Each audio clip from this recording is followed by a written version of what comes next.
الحمد لله رب العالمين والصلاة والسلام على سيد الأنبياء والمرسلين محمد وعلى آله وأصحابه أجمعين. خواهران و برادران محترم، السلام عليكم ورحمة الله وبركاته. درس هفته چهارم است. عیدی گذشته را با شما و همه برادران و خواهران و همه مسلمانان مبارکباد میگوییم. طاعات و عبادات شما را خداوند جل جلاله قبول کند. تقبل الله منا و منكم صالح الاعمال. كل عام و انتم بخیر. و خداوند شما و همه مسلمانان را از وبا و مرضی که شایع شده از این نجات دهد و کسایی که مبتلا از خداوند جل جلاله شفای کامل و عاجل برایشان نصیب کند و کسی که مبتلا نیست خداوند جل جلاله آنها را نجات دهد و کسی که فوت شده خداوند جل جلاله در زمره شهدا در روز قیامت بعث کند. و محسنین محترم، در درس های گذشته ما دو مرحله تفسیر را خواندیم. تفسیر در زمانه رسول الله صلی الله علیه و سلم و تفسیر در زمانه صحابه کرام رضوان الله تعالی علیهم اجمعین. دو مرحله مهم تفسیر را ما شما خواندیم.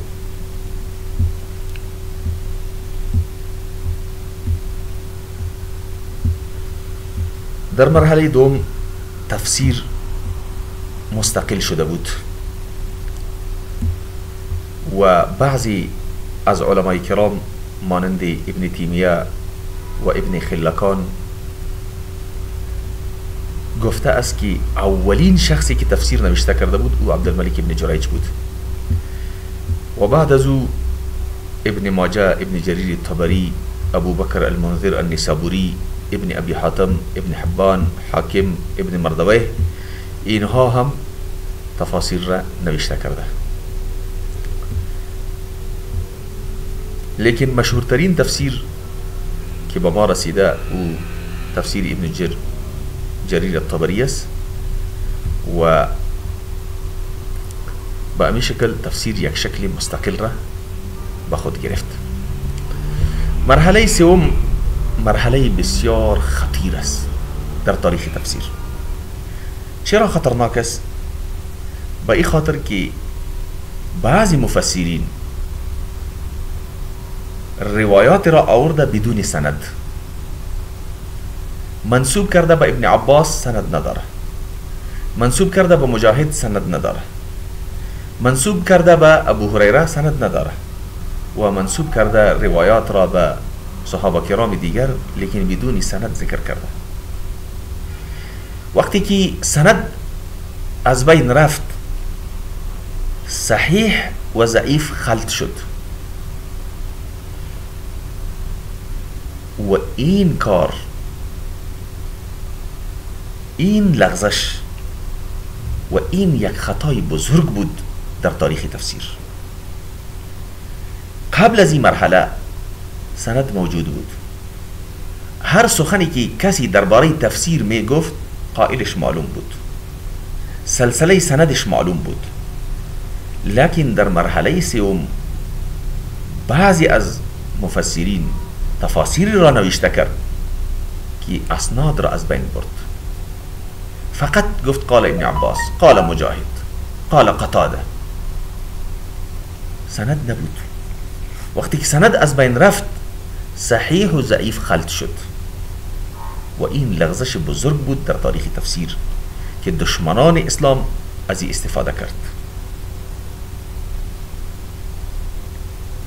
و آنها هم کوشش کردند که در تفسیر چیزها را از خود داخل کند. چون سند نبود و هر کس که چیزی به کسی منسوب میکرد را باز بود، پس یک خطری بزرگ برای تفسیر ایجاد شد و این خطری بود که روایات ضعیف، روایات اسرائیلی و روایاتی که خلاف شریعت بود او داخل تفسیر شد و در همین مرحله تفسیر بالرأی هم ایجاد شد و علما تفسیر بالرأی شروع کرد که باز او به دو قسم تقسیم شد که تفسیر بالرأی المحمود و تفسیر بالرأی المذموم که انشاءالله ای را باز در جای خود میخوانیم. لیکن وقتی که اسناد از بین رفت جرأت پیدا شد برای مردم که درباره قرآن کریم از جان خود چیزی بگوید، بدون علم چیزی بگوید و حرص مردم هم زیاد شد که در یک آیات اقوال زیاد را جمع آوری کند. پس هر کس این کار شروع کرد و به همین شکل در تفسیر چیزهای غیر صحیح و بدون سند و اقوال موضوعی و اقوال اسرائیلی توسعه پیدا کرد و زیاد شد و تفسیر را به اصطلاح خدشه‌دار کرد. این مرحله خطرناک مرحله بود. وقتی که این مرحله شروع شد، بعد از این مرحله چهارم آمد که این مرحله نتیجه مرحله سوم بود. در مرحله سوم تساهل صورت گرفت. تساهل به این معنا که اسناد روایات از بین برده شد و هر کس که هر قول را به کسی منسوب میکرد برایش اجازه بود و در کتابهای خود منسوب میکرد.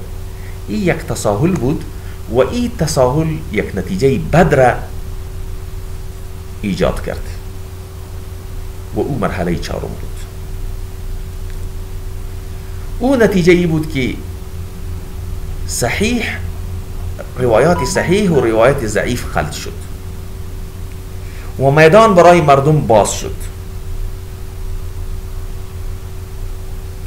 قبل از این اعتماد به تفسیری که از رسول الله صلی الله علیه و سلم نقل بود به او بود، تفسیری که به صحابه کرام منسوب بود به او بود، تفسیری که به تابعین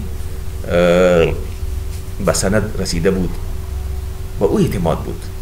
لیکن بعد از این تساهل که در مرحله سوم آمد، مرحله چهارم برای هم فرقه ها و برای همه مذاهب یک میدان را باز کرد و هر کس میخواست به ذوق خود قرآن کریم را تفسیر کند و به خاطر موافقت مذهب خود و به خاطر موافقت عقیده های خود کوشش میکرد که آیات های قرآنی را تفسیر کند. فقها هم به خاطر مذهب خود در تفاسیر خود امو آیات را مطابق مذهب خود تفسیر میکرد و بالای مخالفین رد میکرد. مثلا امام قرطبی مالکی مذهب بود، شما باز کنید او کوشش میکند که مذهب مالکی را بر مذاهب دیگر ترجیح دهد. جساس یک فقیه است حنفی، او در تفسیر خود مذهب حنفی را ترجیح داده بر دیگران. پس در تفاسیر هر کس کوشش میکرد که امو مذهب و معتقدات خود را بر مذاهب و معتقدات دیگران ترجیح دهد. مؤرخین هم تفسیر نوشته کرد و آنها کوشش میکرد که قصه ها را در تفاسیر خود زیاد بیاورد، مانند امام ثعلبی یا خازن که قصه ها را آورده و بعضی قصه هایش خرافات هم است، اسرائیلیات هم است.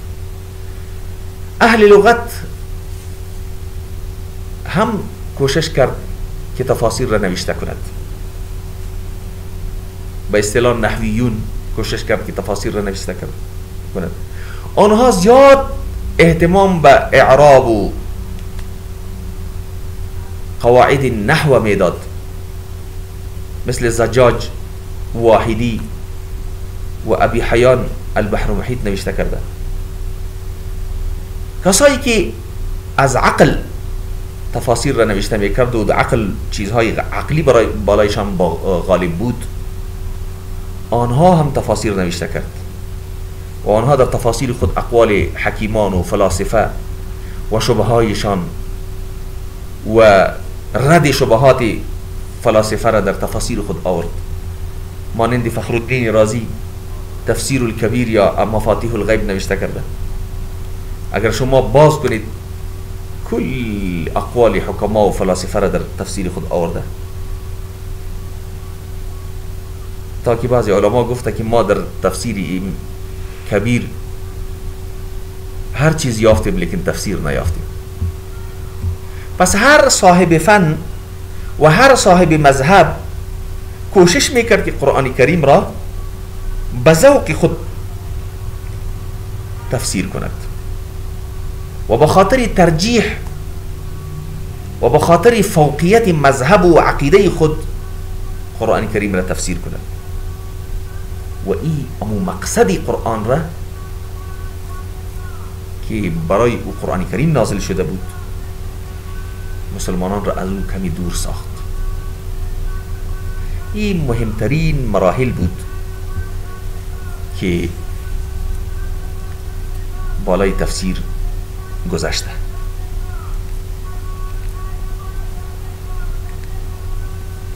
لیکن یک مرحله بر مرحله دیگر تعلق داره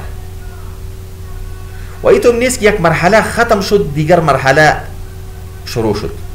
نه، در مرحله دوم مرحله اول هم وجود دارد، در مرحله سوم اول و دوم هم وجود دارد و در مرحله چهارم هم مراحل وجود دارد. این به این معنی نیست که مرحله اول ختم شد پس در مرحله دوم باز از مرحله اول چیزی نیست. نه، امروز هم ما میبینیم تفاسیری را که مطابق مرحله اول است، تفاسیر را میبینیم که در آن ویژگی های مرحله دوم وجود دارد. پس این به این معنی نیست که در تفاسیر اسرائیلیات و موضوعات و چیزهای خرافاتی داخل شد پس آلی تفاسیر قابل مطالعه نیست و یا باید ما او را مطالعه نکنیم. نه، در عین حال تفاسیر فواید زیادم داره. همین تفسیر کبیر از فخرالدین رازی که گفتیم که در او اقوال حکما و فلاسفه ذکر شده لیکن فواید زیاد داره، از او ما استفاده زیاد میکنیم. حتی کشاف از زمخشری که یک معتزلی است لیکن علما از تفسیر او استفاده میکنه. پس این به این معنی نیست که تفسیر به این مرحله رسید تفسیر به اصطلاح باید ما به او نظر نکنیم. نه، فقط مراحل تفسیر بود که چه قسم اول تفسیر پاک بود از هر چیز در زمانه رسول الله صلی الله علیه وسلم، در زمانه صحابه کرام، در زمانه تابعین. لیکن وقتی که مذاهب پیدا شد، فرقه ها پیدا شد و تفسیر و مفسرین بعض لغزش ها کرد، همین چیزایی که مثلا خرافات است و اسرائیلیات است و موضوعات است و بعداً داخل تفسیر شد. ولیکن حالا هم تفاسیر از اهتمام زیاد برخوردار است و ما باید از او استفاده کنیم. در عصر تدوین بعضی مؤلفات و بعضی کتاب ها نوشته شده، تفاسیر نوشته شده و همه تفاسیر ذکر کردن کاری آسان نیست، چون زیاد تفاسیر نوشته شده.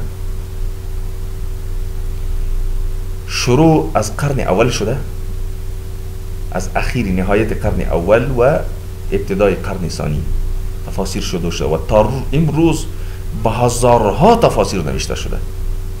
همه تفاسیر ذکر کردن و نمایش ذکر کردن کاری آسان نیست، لیکن مهمترین مؤلفات را در اینجا ذکر میکنیم. جامع البیان فی تفسیر القرآن از که به تفسیر طبری مشهور است از امام ابن جریر طبری. بحر العلوم از ابي الليث السمرقندي. الكشف والبيان عن تفسير القرآن از امام ثعلبي. معالم التنزيل از امام بغوي. المحرر الوجيز في تفسير الكتاب العزيز از ابن عطية الأندلسي. الدر المنثور في التفسير بالمأثور از امام جلال الدين السيوطي. تفسير القرآن العظيم تفسيري مشهور است از امام ابن کثیر که به تفسیر ابن کثیر هم مشهور است. الجواهر الحسان في تفسير القرآن الثعالبي. فتح القدير از امام شوكاني. أضواء البيان في إيضاح القرآن بالقرآن از شنقيطي. دا تفاسيري كي نام بردم ازو اي تفاسيري بالمأثور بود، يعني تفاسير رياز كي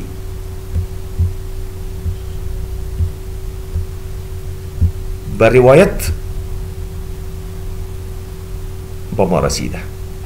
برواية بإيمانا كي يا از اقوال رسول الله صلى الله عليه وسلم است، یا از تابعین است و یا از تبع تابعین است. این تفسیر بالروایت است.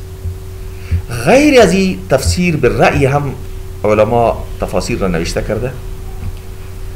الکشاف از زمخشری، مفاتيح الغيب از امام فخر الدين الرازي، مدارك التنزيل وحقائق التأويل از امام نسفي، لباب التأويل في معاني التنزيل از خازن، البحر المحيط از أبي حيان الأندلسي، أنواع التنزيل وإسرار التأويل از بيضاوي، تفسير جلالين دو جلال دو نفر نوشته کرده، جلال الدين محلي و جلال الدين السيوطي. 15 پارهش جلال الدين محلي نوشته کرده و 15 پارهش جلال الدين السيوطي نوشته کرده. إرشاد العقل السليم إلى مزايا الكتاب العزيز از أبو سعود، روح المعاني في تفسير القرآن العظيم والسبع المثاني از ألوسي، تفسير المنار از محمد رشيد رضا، وفي ظلال القرآن السيد قطب. ای تفاسير است که تفاسیر بالرأي است. غیر از هم تفاسیر زیاد وجود داره، فقط مشت منای خروار به شما چی شد گفته شد که این تفاسیر وجود دارد که نوشته شده و در کتابخانه های ما و شما موجود است. بعد از اینکه مراحل تفسیر را خواندیم، عنوان دیگر و موضوع مهم دیگری است که چرا در تفسیر اختلاف موجود است. سبب اختلاف در تفسیر چی است؟ بعضی مفسرین یک نوع تفسیر میکنند و بعضی مفسرین به شیوه دیگر تفسیر کرده. سببش چیست؟ در زمانه صحابه کرام رضوان الله تعالی علیهم اجمعین، وقتی که با آنها کدام مشکل پیدا میشد در تفسیر قرآن کریم، اول خودشان صاحب لسان بودن، میفهمیدن، زیاد مشکل برایشان پیدا نمیشد. لیکن بعضم اگر مشکل برایشان پیدا میشد، به رسول الله صلی الله علیه و سلم مراجعه میکردن و از او پرسان میکردن و رسول الله صلی الله علیه و سلم برایشان بیان میکرد قرآن کریم. و همچنان صحابه کرام رضوان الله تعالی علیهم اجمعین خودشان هم استنباط و اجتهاد میکرد در آیات قرآنی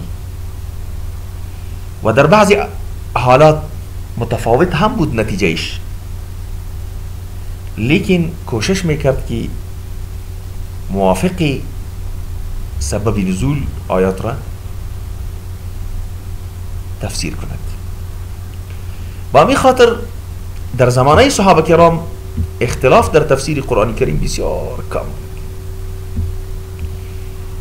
اسبابی که چرا در زمانه صحابه کرام اختلاف در تفسیر نبود و کم بود، اول خود وجودی پیامبر صلی الله علیه و سلم. این سببی بزرگ بود، چون وقتی که برایشان مشکل پیدا میشد از رسول الله صلی الله علیه و سلم پرسان میکرد و وقتی که رسول الله صلی الله علیه و سلم یک چیز تفسیر میکرد، خلاص کلشان قبول میکردن، اختلاف از بین میرفت. خود وجودی پیامبر صلی الله علیه و سلم باعث بود که در زمانه صحابه کرام در تفسیر اختلاف زیاد نبود. دوم، رسول الله صلی الله علیه و سلم آنها را منع کرده بود که شما در قرآن اختلاف نکنید. عمرو ابن شعیب از پدرش و او از پدرش روایت میکند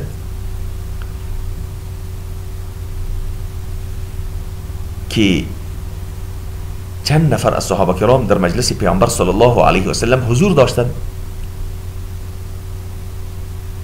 بعضی می گفت که خداوند چنین گفته، بعضی می گفت نه خداوند چنین گفته. رسول الله صلی الله علیه و سلم متوجهشان شد و در چهره مبارکش سرخی پیدا شد از بسیار قهر. میگه سرخیش مانند انار پیدا شد و بریشان گفتن ابی هذا امرتم، آیا من به شما به امی امر کردیم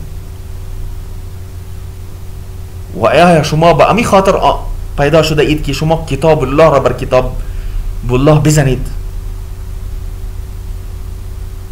و در کتاب الله اختلاف کنید؟ امتهایی که قبل از شما بود به سبب همین اختلاف گمراه شدن. شما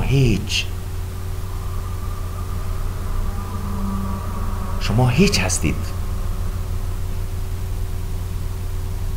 که در قرآن کریم چیزی بگویید. انکم لستم مما هاهنا فی شیء. شما هیچ صلاحیت ندارید که در قرآن کریم چیزی بگویید. چیزی که خداوند جل جلاله برای شما امر کرده به او عمل کنید و از چیزی که شما را منع کرده از او منع شوید. این خود هدایت پیامبر صلی الله علیه و سلم هم باعث شده بود که آنها در قرآن کریم زیاد اختلاف نمی کرد. سوم، وسعت علم صحابه کرام و خصوصا علم شرعی و معرفت آنان به لغت عربی و به شیوه ها و معانی لغت عربی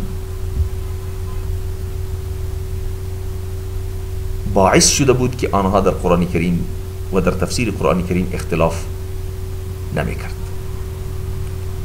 سبب چهارم که صحابه کرام در تفسیر اختلاف نکرده تأثیر زمانه است. هر زمانه تأثیر دارد بالای اهل زمانه و معلوم است که زمانه صحابه کرام بهترین از زمانه ها بود، خیر القرون بود. رسول الله صلی الله علیه و سلم فرمود خیر القرون قرنی ثم الذين يلونهم ثم الذين يلونهم.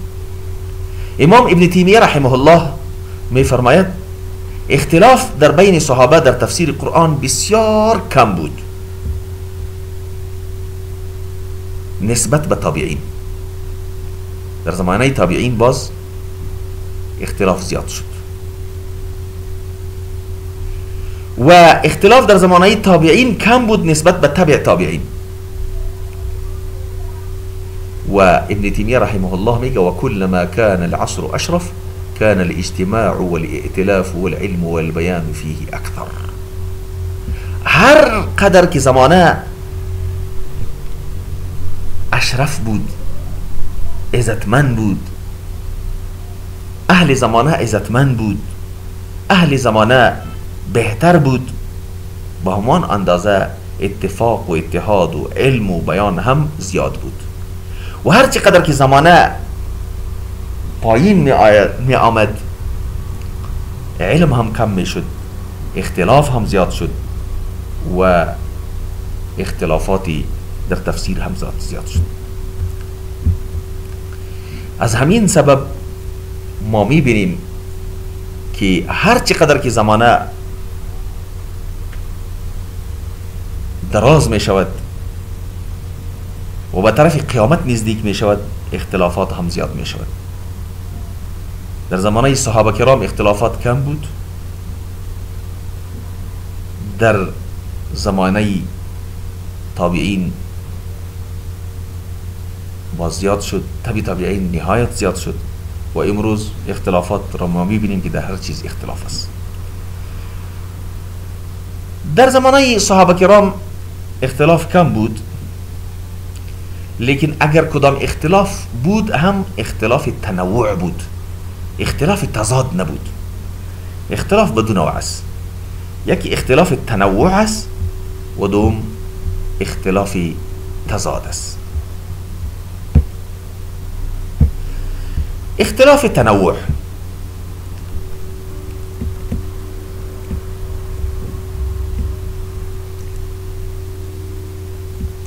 اختلاف تنوع چند نوع دارد. یعنی چند مثال اجازه ذکر میکنیم. مثال اولیش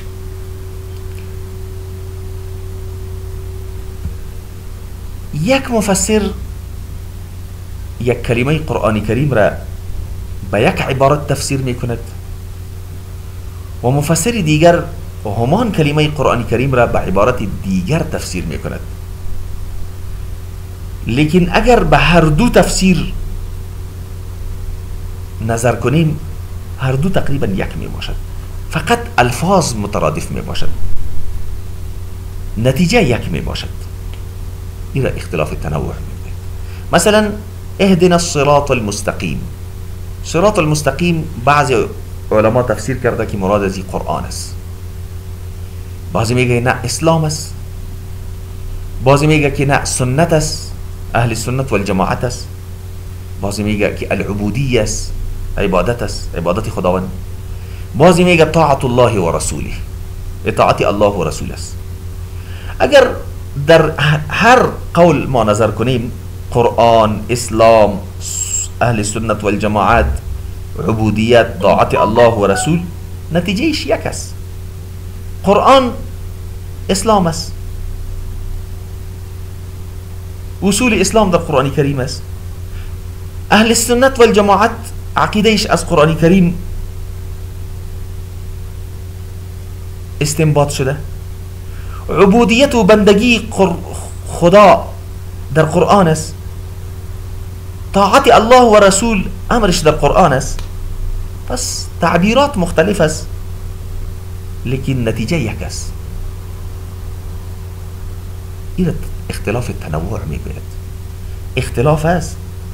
اهدنا الصراط المستقیم، یکی میگه که برای ما قرآن هدایت کن، مرا به قرآن هدایت کن، بعضی مرا به اسلام هدایت کن، لیکن نتیجه چیست؟ نتیجه یک است. این اختلافی تنوع میگه.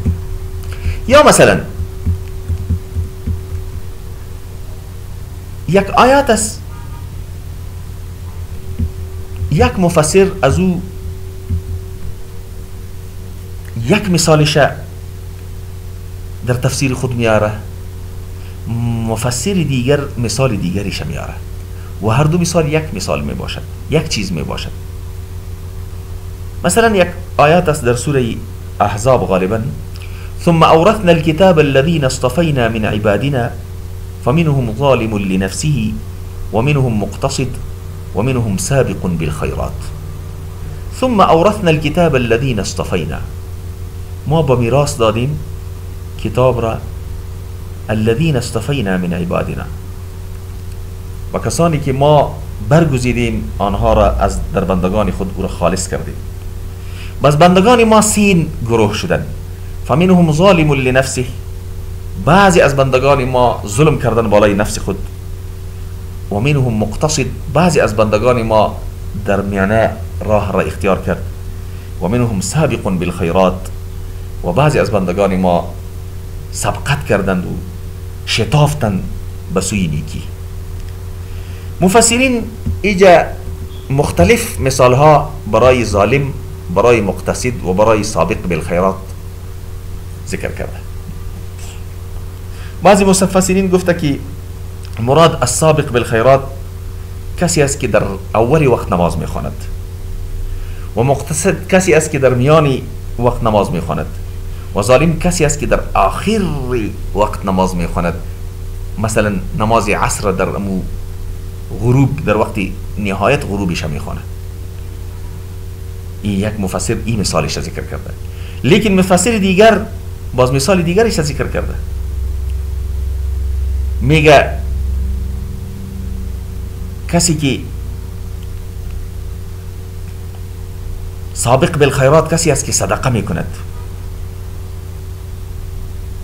و مقتصد کسی است که بیع و شرا میکند، سوداگری میکند، و ظالم کسی است که به سود پیسه پیدا میکند. بعضی مفسرین میگه که سابق بالخیرات کسی است که مستحبات و واجبات و سنت همه را بجا می آورد و مقتصد کسی است که فقط واجبات را بجا می آورد و فرائض را بجا می آورد و زکات را ادا می کند و دیگه چیزا را نمی کند. و ظالم کسی است که او گناه می کند، سود می خورد و قتل می کند و زنا می کند و کسی که غیر از واجبات گناهان هم می کند. پس اگر ما در این مثال ها فکر کنیم، این مثال ها فقط انواع است، نتیجه ایش یک است. این اختلافی تنوع میگه. و همچنان اختلاف تنوع این است که مثلا یک لفظ یک مفسر یک معنا گرفته باشه و مفسر دیگر معنای دیگر گرفته باشه و هر دو معنا در آیات درست می آید. مثلا لفظ قسوره است، بعضی میگه که در مراد از این کسی است که تیرانداز است، رامی، و بعضی میگه که مراد از قسوره اسد، الاسد، شیر است. یا مثلا واللیل اذا عسعس، بعضی اقبال اللیل آمدن شب و بعضی رفتن شب مراد کرده. یا لفظ قرء والمطلقات يتربصن بانفسهن 3 قروء، بعضی علما حیض گرفته و بعضی علما از این طهر گرفته.